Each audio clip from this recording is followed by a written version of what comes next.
فلما جہزہم بجہازہم، پھر جب یوسف نے ان کی روانگی کے لیے ان کا سامان تیار کیا تو اپنے بھائی کے سامان میں اپنا پانی پینے کا پیالہ رکھ دیا۔ ثم اذن مؤذن، پھر جب یہ قافلہ روانہ ہوا شہر سے یعنی نکلے تو پیچھے سے ایک پکارنے والے نے پکارا، ایتھا العیر، او قافلہ والو، انکم لسارقون، تم تو چور ہو۔ قالوا، انہوں نے پکارنے والے کی طرف متوجہ ہو کر پوچھا،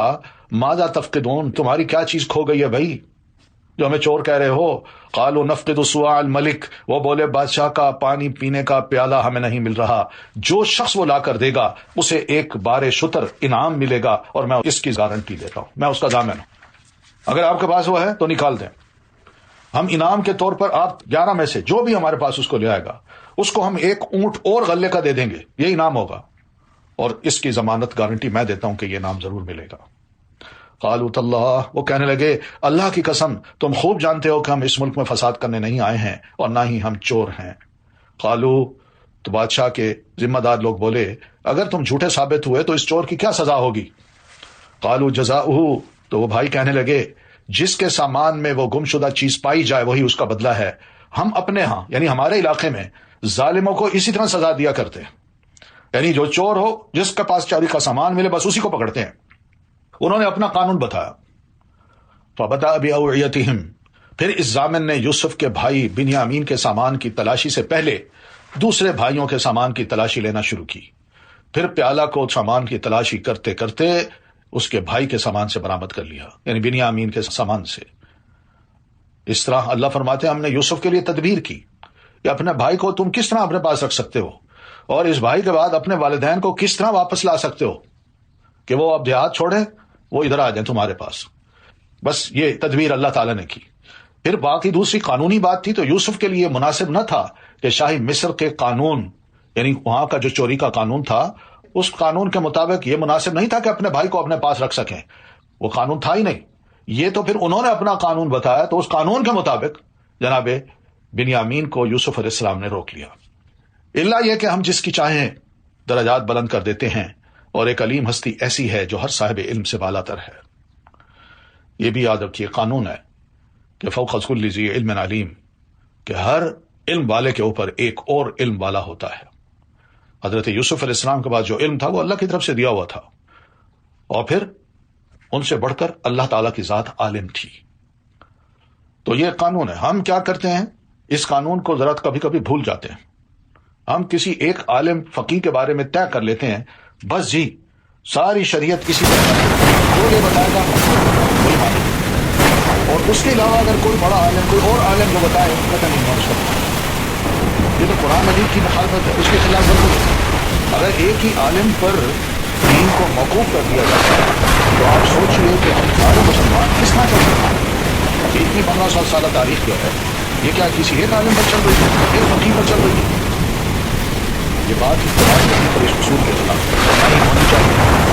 جو قرآن کا اصول ہے وہ یہی ہے کہ ہر عالم ہے عالم، مگر اس کے اوپر بھی ایک اور عالم ہوتا ہے، اور ہر دور میں ہوتا ہے۔ آپ مختلف فیلڈز میں جائیں، وہاں دیکھیں آپ کو کتنے ایکسپرٹ ملتے ہیں۔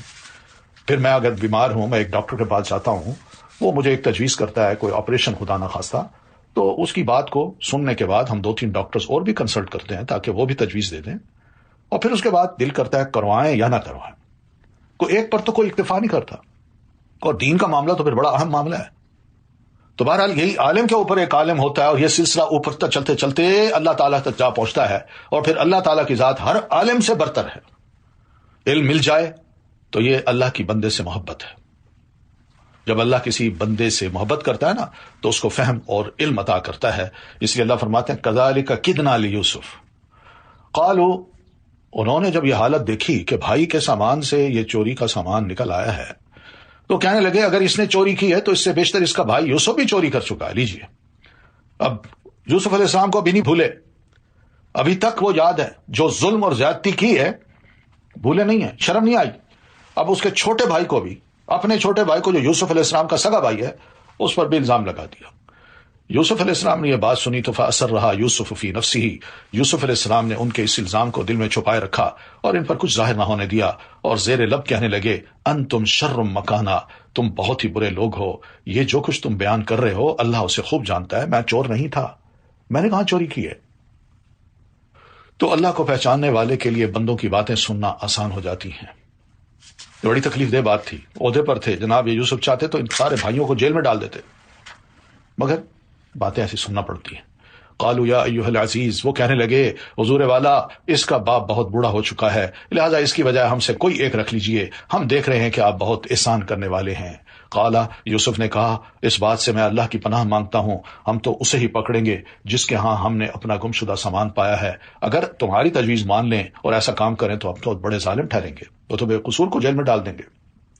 اور بڑی اچھی بات کی، فلما استیئسوا منہ، پھر جب وہ یوسف علیہ السلام سے مایوس ہو گئے تو علیحدہ ہو کر مشورہ کرنے لگے۔ سب سے بڑے بھائی نے کہا یہ پتہ ہے کہ تمہارے باپ نے اللہ کے نام پر تم لوگوں سے پختہ عہد لیا ہوا ہے، نیز تم اس سے بیشتر یوسف کے معاملہ میں بھی زیادتی کر چکے ہو، اب میں تو یہاں سے کبھی نہ جاؤں گا تاکہ میرا باپ مجھے حکم دے یا اللہ میرے لیے فیصلہ کر دے، وہی سب سے بہتر فیصلہ کرنے والا ہے۔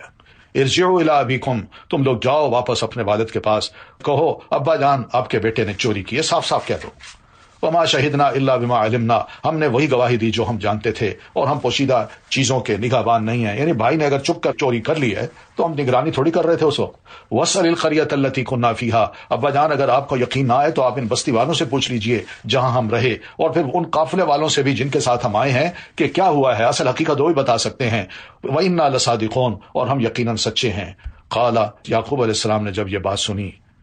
تو انہوں نے جواب دیا بات یوں نہیں ہے، بل سولت لکم انفسکم امرا، بلکہ تم نے ایک بات بنا کر اسے بنا سنوار کر پیش کر دیا ہے، کوئی بات نہیں، فصبر جمیل، لہذا اب صبر ہی بہتر ہے، ہو سکتا ہے کہ اللہ ان سب کو میرے پاس لے آئے، بلا شبہ وہ سب کچھ جاننے والا اور حکمت والا ہے۔ تو قرآن مجید میں صبر جمیل کے لفظ بھی آئے ہیں، صفح الجمیل کے لفظ بھی آئے ہیں، ہجرا جمیلا کے لفظ بھی آئے ہیں۔ صبر جمیل ایسا صبر ہوتا ہے جس میں شکوہ و شکایت نہیں ہوتی، اور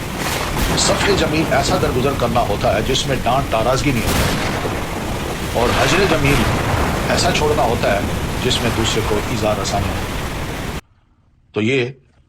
تینوں جو الفاظ ہیں، صبر جمیل، صفح جمیل، ہجر جمیل، ان کے درمیان یوں تمیز کی گئی ہے، علماء نے یہ کی ہے۔ سختی جب آئے اور اس کی انتہا ہو جائے تو اس کے بعد نکلنے کا راستہ بھی بن جاتا ہے۔ اللہ تعالیٰ کا ایک طریقہ ہے، اس کی سنت ہے، جب سختی اپنی انتہا کو پہنچ جاتی ہے تو اللہ تعالیٰ اس کے پیچھے ایک بہت بڑی مصیبت سے نکلنے کا راستہ بھی بنا دیتے ہیں۔ گویا کہ جب یعقوب علیہ السلام نے دیکھا کہ آزمائش بہت شدت اختیار کر گئی ہے تو ان کی امید قوی ہو گئی کہ اب مصیبت سے چھٹکارا حاصل ہونے والا ہے، تو پھر انہوں نے کہا جو انہوں نے کہا، فصبر جمیل واللہ المستعان علی ما تصفون۔ وتولی عنہم، یعقوب علیہ السلام جب ان سے علیحدہ ہوئے اور ان کی طرف سے منہ پھیر لیا تو کہنے لگے یا اسفا علی یوسف، ہائے یوسف، ہائے افسوس یوسف علیہ السلام پر۔ یہ ہائے کو پیٹنا نہیں تھا، چہرہ پیٹنے والی ہائے وائے نہیں تھی، اور نہ ہی سینہ کو بھی کرنے والی ہائے وائے تھی، بلکہ اولاد کی جدائی پر جو انسان کی سانسوں سے یا سینے سے جو ٹھنڈی آہ نکلتی ہے، یہ وہ ہے